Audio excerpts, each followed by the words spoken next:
الرحمن الرحیم ناظرین، جیسے کہ آپ کو پتہ ہے کہ شہباز شریف اور شریف فیملی، زرداری فیملی جب یہ مشکل میں ہوتی ہے تو لوگوں کے پاؤں پکڑتے ہیں اور منتیں تھلے سب کچھ کرتے ہیں.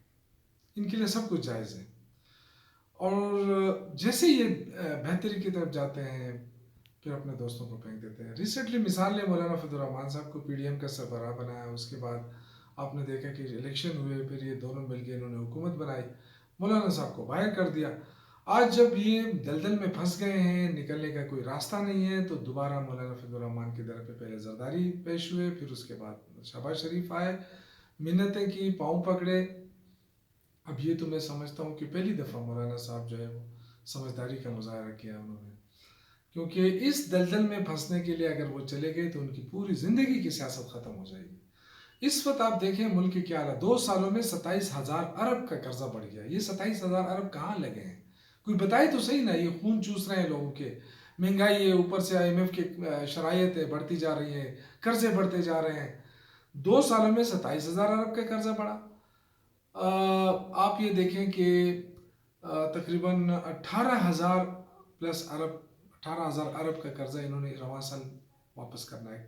کہاں سے واپس کریں گے؟ بہت مشکل میں ہے یہ حکومت. اب یہ چاہتی ہے کہ ان کو ریلیف ملے، اور جو ہی ریلیف ملے گا پھر یہ کسی کو دھکا دیں گے اپنے. تو ان کی دوستی، ان کی اب یہ دیکھیں جس طریقے سے مولانا صاحب کے دھلے کر رہے ہیں، منتیں کر رہے ہیں، کتنی مطلب بے شرمی کا مظاہرہ صرف اقتدار کے لیے. اگر یہ الیکشن میں صحیح الیکشن کراتے، الیکشن کے ذریعے آتے تو ان کو عزت ملتی.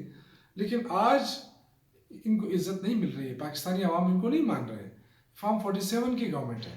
یہ جتنے منتیں کر لے، میرے خیال سے مولانا صاحب نے پہلی دفعہ اس سمجھداری کا مظاہرہ کیا. وہ کبھی بھی اس دلدل میں اپنے آپ کو نہیں پھنسنے دیں گے، کیونکہ ساری زندگی کی سیاست ان کی پڑی ہے. تو میں سمجھتا ہوں کہ یہ بدقسمتی ہے اس ملک کی کہ اس طرح کے حکمران ہیں کہ نہ ان کی عزت ہے، نہ وہ ملک کی عزت کرتے ہیں. IMF کے شرائط بڑھتے جا رہے ہیں، قرضے بڑھتے جا رہے ہیں، لیکن قرضہ کہاں لگ رہا ہے، کہاں جا رہا ہے؟ عوام کی کوئی ریلیف نہیں مل رہی ہے. عوام بیچارے ترس رہے ہیں ایک ایک چیز کو. مہنگائی نے ان کا تباہی کر دی ہے، معیشت ختم ہو گئی ہے، پاکستان کا روپیہ ڈی ویلیو ہو رہا ہے. تو ان حالات میں اگر ہم صرف یہ کریں کہ جی